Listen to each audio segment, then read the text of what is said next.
अस्सलामुअलैकुम फ्रेंड, आप मेरे चैनल पर पहली बार आए हैं तो मेरे चैनल को ज़्यादा से ज़्यादा सब्सक्राइब करें, लाइक शेयर और कमेंट करें। सब्सक्राइब करके मुझे सपोर्ट करें, शुक्रिया। हुस्न बानो की दूसरी पहेली का हल खोजने के लिए हातिम ताई उत्तर की ओर चल पड़े। कई दिनों तक लगातार चलने के बाद वे एक जंगल में पहुंचे। उन्होंने सोचा, रात को खतरनाक जानवर यूं ही घूमते फिरते रहते हैं, क्यों ना मैं किसी ऊंचे पेड़ पर चढ़कर रात बिता दूं। फिर उन्होंने ऐसा ही किया। वह एक पेड़ की ऊंची शाख पर जाकर आराम करने लगे। तभी अचानक किसी आदमी के रोने की आवाज़ सुनकर उनकी नींद खुल गई। उन्होंने सोचा, ज़रूर ही कोई आदमी मुसीबत में फंस गया है। यही सोचकर वह जल्दी जल्दी पेड़ से नीचे उतरे। तभी अचानक उनकी नज़र एक नौजवान पर गई। वह लगातार रोए जा रहा था। हातिम ताई ने उसके पास जाकर पूछा, भाई तुम कौन हो और इतनी रात को यहाँ इस तरह क्यों रो रहे हो? बताओ, तुम्हें क्या दुख है?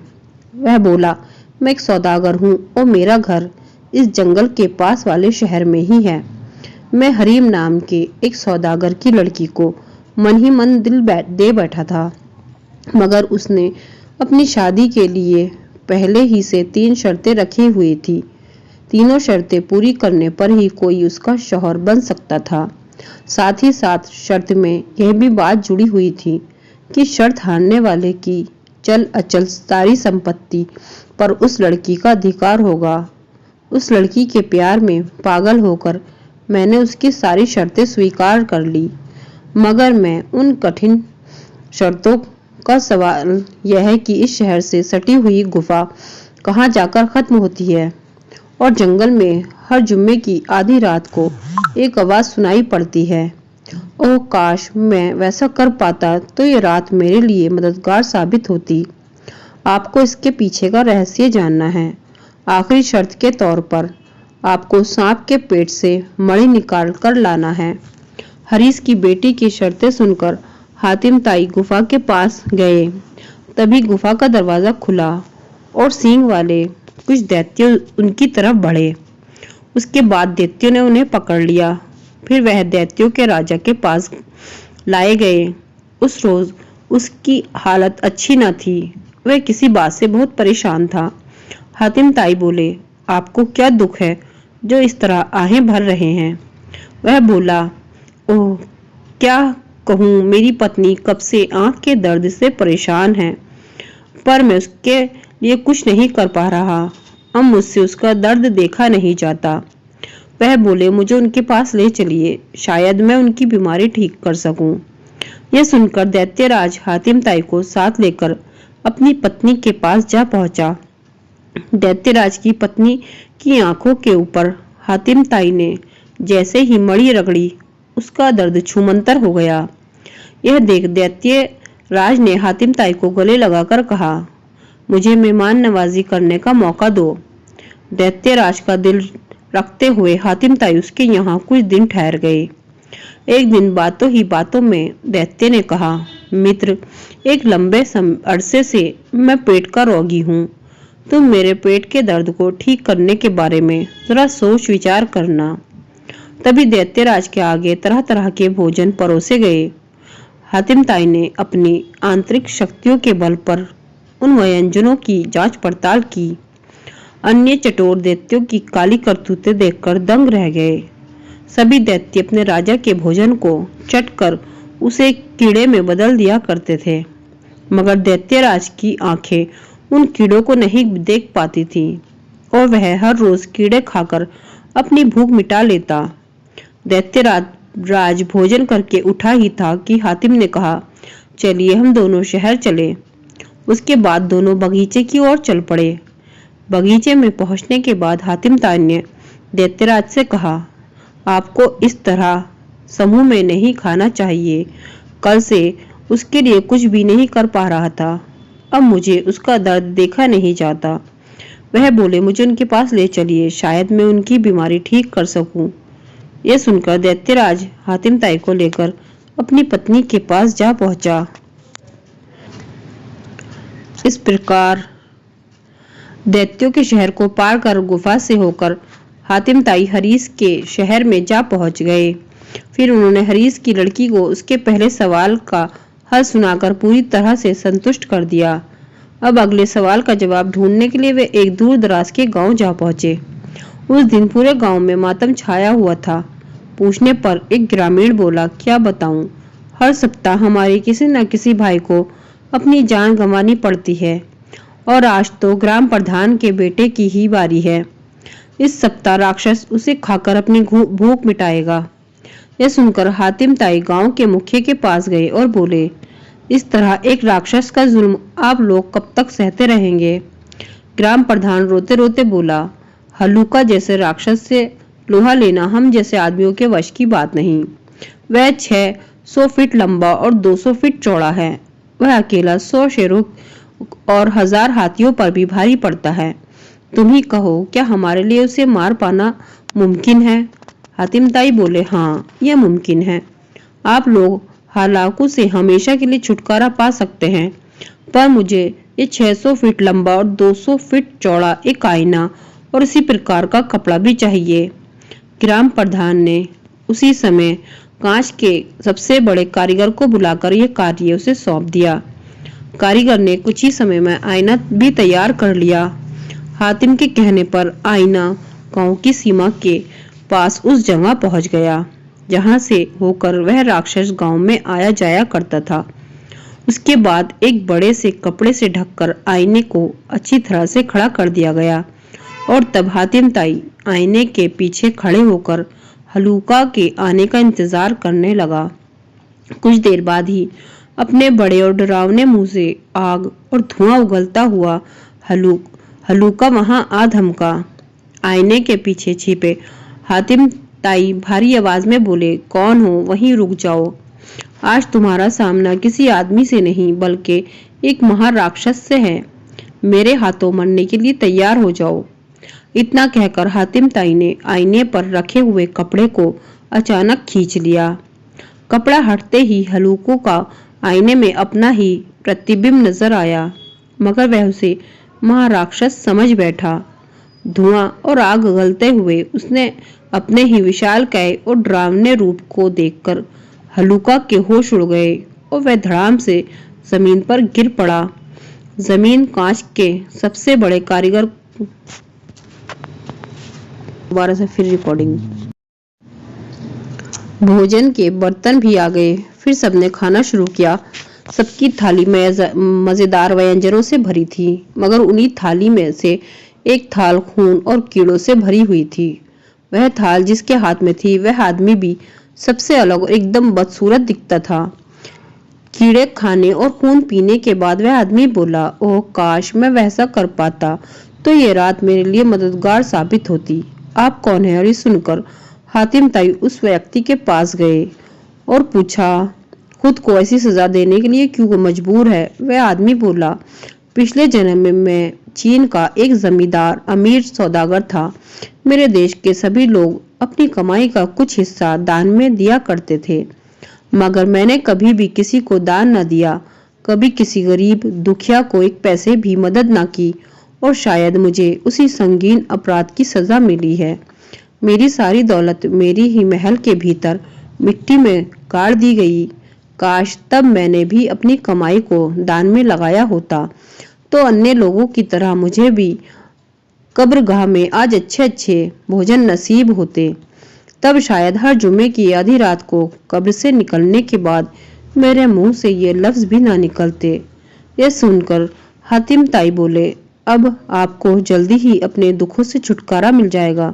मैं वादा करता हूँ कि आपके देश जाकर मैं आपकी समस्या का कुछ न कुछ हल जरूर ढूंढ लाऊंगा।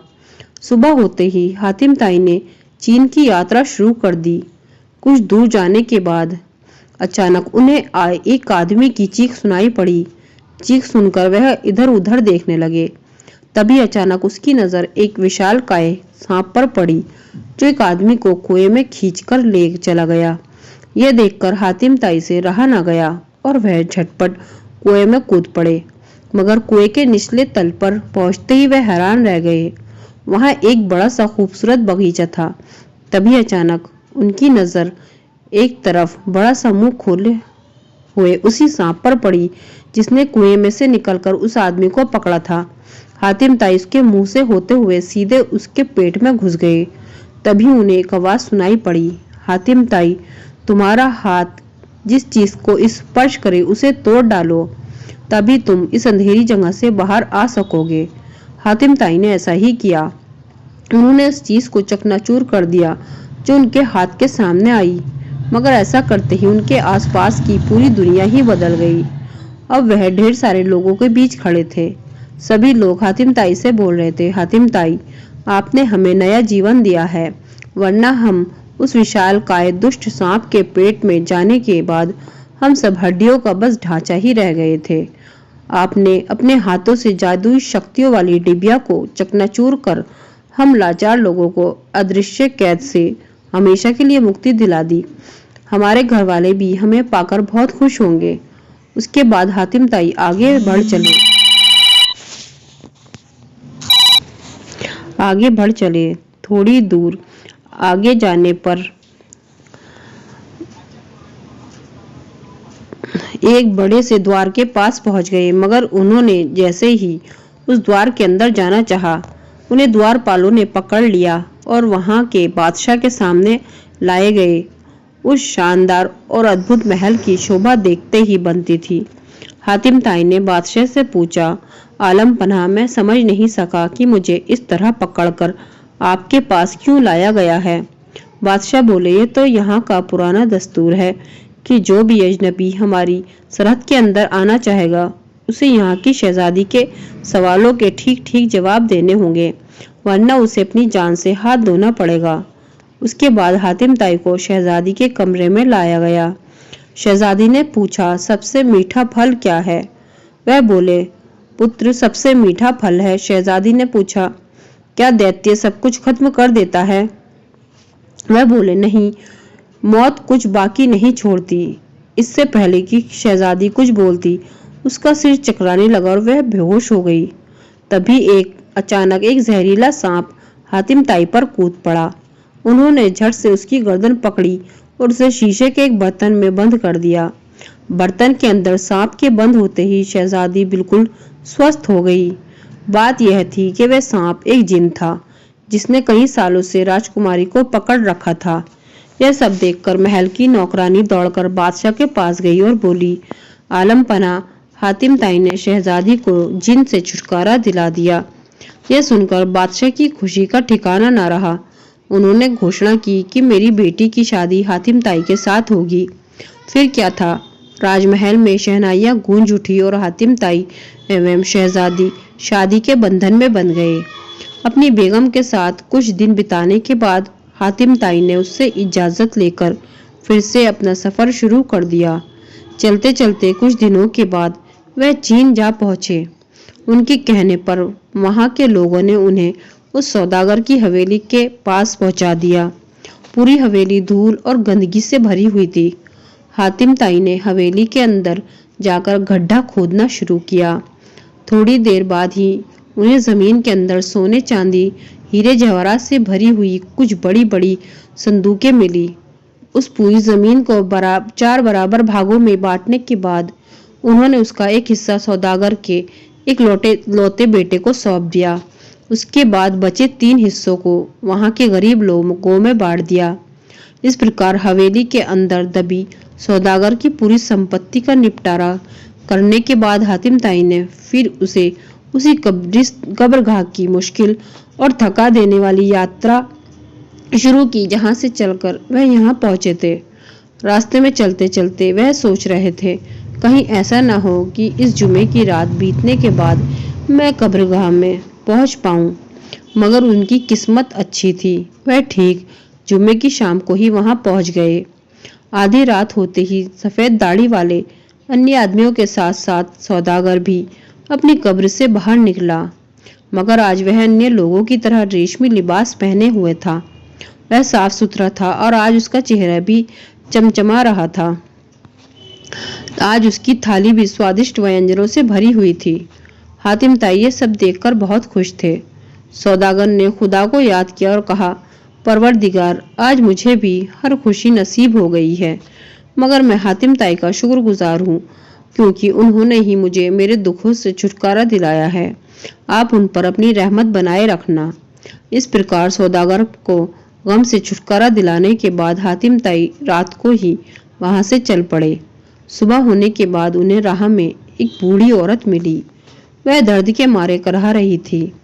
हातिम ताई जैसे ही उस औरत के पास पहुंचे कि कुछ लुटेरों ने उन पर हमला कर दिया और वे बेहोश हो गए। लुटेरों ने उनकी सभी चीजें और कीमती तोहफे लूटकर उन्हें कुएं में फेंक दिया, मगर मणि उनके हाथ न लग सकी। दरअसल वह बूढ़ी औरत ही उन लुटेरों की मां थी और उसने बीमार होने का नाटक किया था, क्योंकि जो भी उस राह से गुजरे वे उसके पास आए और उसके साथ दो बेटों मिलकर आसानी से उसे लूट सके। थोड़ी देर बाद होश आने पर हातिम ताई का बदन दर्द से फटा जा रहा था। उनके बदन पर जहां तहां ढेर सारे जख्म भी थे। उन्होंने मणि को निकालकर बारी बारी से सभी जख्मों पर रगड़ा। जादुई मणि के कारण कुछ ही देर में वे पूरी तरह स्वस्थ हो गए, मगर काफी थक जाने के कारण उन्होंने उस कुएं में ही थोड़ी देर आराम करने की बात सोची। आंख लगते ही उन्होंने एक आवाज सुनी, हातिम ताई, इस कुएं की दीवार में एक बड़ा सा खजाना पड़ा है, तुम उसे खोज निकालो। यह सुनकर वह खजाने को ढूंढने लगा। आखिरकार ढूंढते ढूंढते उन्हें वह खजाना मिल ही गया। बेशुमार सोने, चांदी और हीरे जवाहरात। तभी पानी निकालने के लिए कोई आदमी कुएं के पास आया। हातिम ताई ने आवाज लगाई, भाई, कुएं से निकालने में मेरी मदद करो। इस प्रकार उस आदमी की मदद से हातिम ताई उस गहरे कुएं से बाहर निकल आए।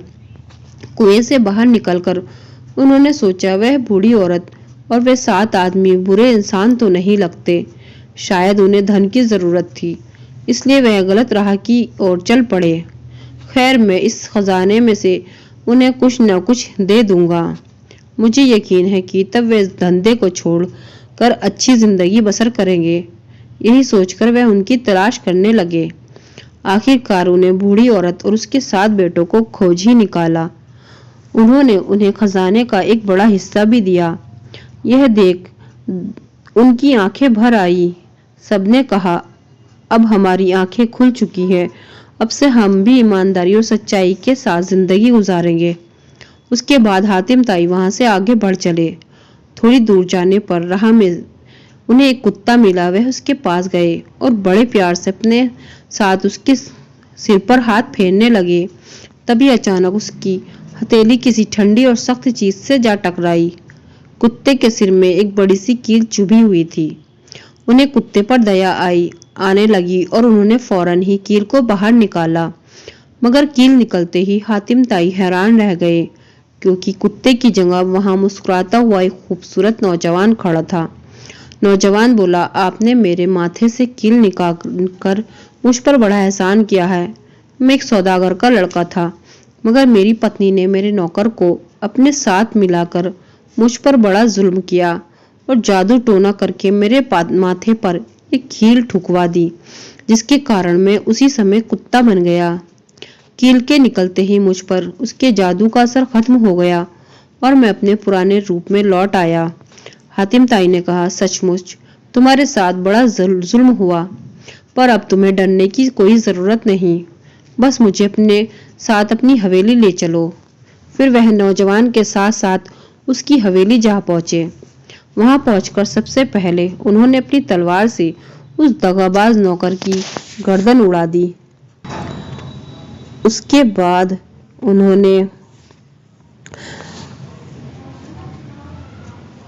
झट से उस नौजवान की पत्नी के माथे में जादू टोने वाली कील घुसेड़ दी।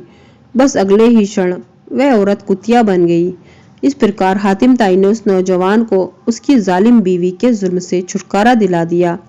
उसके बाद उन्होंने सीधे हरीस की बेटी के पास जाकर उसके दूसरे सवाल का जवाब दिया। जवाब देकर वह उसके अंतिम सवाल का जवाब ढूंढने के लिए फिर से शहर के पास वाली गुफा की ओर चल पड़े। इस बार भी दैत्यराज ने उनका खूब अदर सत्कार किया। अपना हालचाल बताने के बाद हातिम ताई ने कहा, अब आप मुझे सांप के पेट में से मणि निकाल कर लानी है। दैत्यराज ने अपने कुछ दैत्यों को बुलाकर कहा, जाओ इन्हें पास वाले पहाड़ के पास पहुंचा आओ। इस प्रकार हातिम ताई उस रहस्यमय पहाड़ के नीचे पहुंच गए। थोड़ी देर बाद ही परीलोक के कुछ नौजवानों ने उन्हें उठाकर आग में फेंक दिया, मगर साफे में रखी हुई जादू मणि के कारण वे आग में से एकदम सही सलामत बाहर निकल आए। यह देखकर उन नौजवानों ने उन्हें नदी की तेज धारा में डाल दिया। नदी की धारा में घिरते ही एक विशालकाय मगरमच्छ ने उन्हें धर दबोचा और अगले ही क्षण वह उसके पेट में जा पहुंचे। मगर उन्हें निगलते ही मगरमच्छ के पेट में हलचल मच गई और वह दर्द से बेचैन हो उठा। फिर कुछ ही मिनटों के बाद मगरमच्छ ने उन्हें अपने मुंह से बाहर फेंक दिया। मगरमच्छ के पेट से बाहर आने के बाद हातिम ताई नदी किनारे तो पहुंच गए, मगर बेहद कमजोर हो जाने के कारण वे वहीं पर बेहोश होकर गिर पड़े। तभी हुस्ना नाम की एक खूबसूरत परी ने उन्हें देखा और उठाकर अपने साथ परीलोक ले गई। फिर उसने कुछ खास किस्म की जड़ी बूटी सुलगाई। खुशबूदार धुएं के निकलते ही हातिम ताई की बेहोशी दूर हो गई। हुस्ना के पूछने पर हातिम ताई ने उसे अपने बारे में सब कुछ बताया। साथ ही साथ उन्होंने यह भी कहा कि उन्हें सांप के पेट में से मणि प्राप्त करनी है। उसकी बातें सुनकर हुस्न बानो बोली, हातिम ताई, तुम्हें जिस मणि की तलाश है वह अब सांप के पेट में नहीं, बल्कि यहाँ के बादशाह मेहरू के पास है। उसे पाने के लिए तुम्हें उसी के पास जाना होगा। बादशाह मेहरू को इस बात की जैसे ही खबर मिली तो उसके राज्य में एक परदेसी घुस आया है और वह उसकी कीमती मणि लेना चाहता है। तो वह आग बबूला हो गया और उसने अपने सैनिकों को आज्ञा दी, जाओ जाकर फौरन उसे पकड़ लाओ। आज्ञा पाते ही सैनिक हातिम ताई की तलाश में चल पड़े और जल्दी ही हातिम ताई बादशाह के दरबार में लाए गए। बादशाह ने पूछा, क्या यह सच है कि तुम मेरी मणि हड़पना चाहते हो? हातिम ताई ने बादशाह को मणि से जुड़ी सारी कहानी कह सुनाई। सारी बात सुनकर बादशाह ने कहा, मेरा एक लड़का है और मैं उसे भी जान से भी ज्यादा चाहता हूँ, मगर कुछ महीने पहले ही किसी बीमारी के कारण उसकी आंखों की रोशनी चली गई। तब से उसकी आंखों में काफी दर्द भी रहता है। अगर तुम मेरे बेटे की आंखें ठीक कर दो तो मैं तुम्हें वह मणि जरूर दे दूंगा। हातिम ताई ने शहजादे को देखा, फिर अपने जादुई मणि को निकालकर उसकी आंखों के ऊपर रगड़ा। वह चंद मिनटों में शहजादे को दर्द से राहत मिल गई। उसके बाद हातिम ताई बादशाह से बोले, ये तभी देख सकेंगे जब अंधेरे देश में पाए जाने वाले प्रकाश वृक्ष की पत्तियों का रस लाकर इनकी आंखों में डाला जाए। बादशाह की आज्ञा पाते ही उनके कुछ लोग अंधेरे देश की ओर चल पड़े, मगर वहां पहुंचना उनके वश की बात ना थी, क्योंकि वहां पहुंचना खतरे से खाली न था। रास्ते में कहीं अत्याचारी दैत्य भी मिला करते थे। यह सब देख हुस्ना ने उनकी मदद की और उन खतरनाक दैत्यों का सामना करते हुए वह खुद ही वहां जा पहुंची। फिर वह पूरी हिफाजत के साथ रोशनी देने वाले पेड़ की पत्तियों का रस लेकर बादशाह के दरबार में गई। हातिम ताई ने रस की कुछ बूंदें शहजादे की आंखों में टपकाई। उस जादुई रस के पड़ते ही शहजादे की दुनिया फिर से जगमगा उठी। यह देखकर बादशाह बहुत खुश हुए। उन्होंने हातिम की खूब तारीफ की, साथ ही साथ उन्हें वह बेशकीमती मणि भी दे दी जिसकी उन्हें सख्त जरूरत थी। मणि लेकर हातिम ताई फौरन ही हरीस के शहर की ओर चल पड़े। वहां पहुंचने के बाद उसकी बेटी को मणि देकर उन्होंने उसकी तीनों शर्तें पूरी कर दी। इसके कुछ ही दिनों के बाद हवेली में शहनाइयां गूंज उठी। हातिम ताई उस नौजवान सौदागर को हरीस की बेटी के दूल्हे के रूप में देखकर काफी खुश हुए। फिर अगली ही सुबह वह अपने नए सफर पर चल पड़े। महीने भर चलते रहने के बाद वह नदी किनारे स्थित एक आलीशान महल के पास जा पहुंचे। महल की बाहरी दीवार पर काफी बड़े बड़े सुंदर उभरे हुए अक्षरों में लिखा था, नेकी कर दरिया में डाल। फिर क्या था, हातिम ताई सीधे महल के अंदर चले गए। अंदर एक बड़े से कमरे में एक सफेद दाढ़ी वाले बुजुर्ग व्यक्ति सोने के सिंहासन पर बैठकर आराम फरमा रहा था। उसका इशारा पाते ही वे उसके पास जा बैठे। खूब स्वादिष्ट भोजन कराने के बाद उस बूढ़े आदमी ने उनसे वहां आने का कारण पूछा। हातिम ताई बोले, हुजूर, मैं जानना चाहता हूँ कि नेकी कर दरिया में डालकर क्या रहस्य है। बूढ़ा आदमी बोला, ठीक है, पहले मैं तुम्हें इससे जुड़ी सारी कहानी सुनाता हूँ। मैं पिछले जन्म में एक शातिर चोर था, मगर उम्र भर लूटपाट करने के बाद भी मैंने एक नेक काम करना कभी नहीं छोड़ा। मैं हर रोज 2 रोटियों को टुकड़े टुकड़े करके इसी दरिया में डाल दिया करता था। मरने के समय मेरा वही नेक काम मेरे काम आया। जब एक जानलेवा बीमारी ने मुझे धर दबोचा, तब मेरी मौत का पैगाम लेकर 2 शैतान मेरे पास आए। उन्होंने मुझे घसीट कर दोज़ख के दरवाजे के पास पहुंचा दिया। तभी अचानक 2 फरिश्तों ने आकर मुझे उनसे छुटकारा दिलाया और कहा, तुम दोज़ख नहीं जन्नत के हकदार हो। इतना कहकर उन्होंने मुझे जन्नत में पहुंचा दिया और फिर मैं मुझ पर खुश होकर जन्नत के एक फरिश्ते ने 100 साल और जीने के लिए मुझे फिर से धरती पर भेज दिया और अगले ही क्षण मैंने खुद को यहाँ बिस्तर पर पड़ा पाया।